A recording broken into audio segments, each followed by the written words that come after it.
மரிப்பதும் பின்பு உயிர்த்தெழுதலும் அல்லாஹ் சலால் செய்யப்பட்டுள்ளது என்று சாமவேதத்துல இயேசு பூமிக்கு மனுஷனாய் வருவார். கன்னி சூத்திரியாக நமக்கு கன்னியினத்தில் பிறந்தவரையும் நமஸ்கரிக்கிறோம். இப்படி வசனங்கள்லாம் நிறைய இயேசு மரித்து உயிர்த்தெழுந்தான்னு சொல்லி இதிகாசங்களிலும் சொல்லப்பட்டிருக்கிறது. எல்லா வேதங்களும் இயேசு மரணத்தையும் பிறப்பையும் வளர்ப்பையும் மரணத்தை குறித்து சொல்லியிருக்கிறது. ஞான தேவனுடைய பிள்ளைகளை இயேசு இன்னும் நினைக்கிறார். ஒப்பு கொடுக்குமா? ஆண்டவரே, என் வாழ்க்கையில் இருக்கிற பாவம் சாபத்தை என்னை விட்டு எடுத்துக்கோங்க. வாயத்திறந்து கேளு. அவருக்கு ஆண் இல்லை, பெண் இல்லை, மதம் இல்லை, ஜாதி இல்லை, இனம் இல்லை, குலம் இல்லை, கோத்திரம் இல்லை, எல்லாரையும் அவர் நேசிக்கிறார்.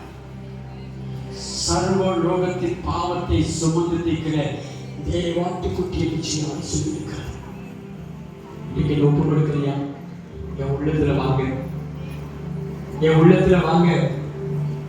கேட்கிறீங்களா? என் உள்ளத்துல வாங்க.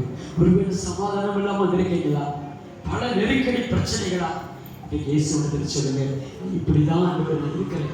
என் வாழ்க்கை இந்த சூழ்நிலை தான் இருக்குது. இப்படிப்பட்ட பிரச்சனைகள் நான் குடிக்க கூடாதுன்னு நினைக்கிறேன். நான் முடியல ஆண்டவரே, நான் குடிச்சேன்.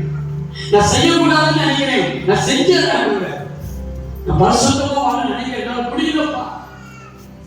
என் வாழ்க்கையில ஒரு விசை இங்க வந்து எனக்கு உதவி செய்ய சொல்லி கேளு. அவர் உடைய அழைக்கிறேன். இப்பொழுது இயேசு பற்றி கேள்வி.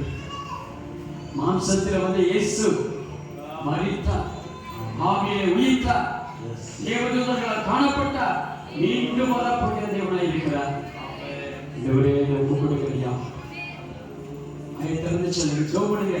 நீங்க ஜெபம் பண்ணா உங்களுக்கு விடுதலை, நான் ஜெபிச்சேன்னா எனக்கு விடுதலை. நீங்க ஜெபம் பண்ணுங்க. எல்லாரும் வாயை திறந்து கேளுங்க. ஏசப்பா, என் வாழ்க்கையில ஒரு மாற்றம் வேண்டும். இதனால யாரும் அன்எக்ஸ்பெக்டடா வரல.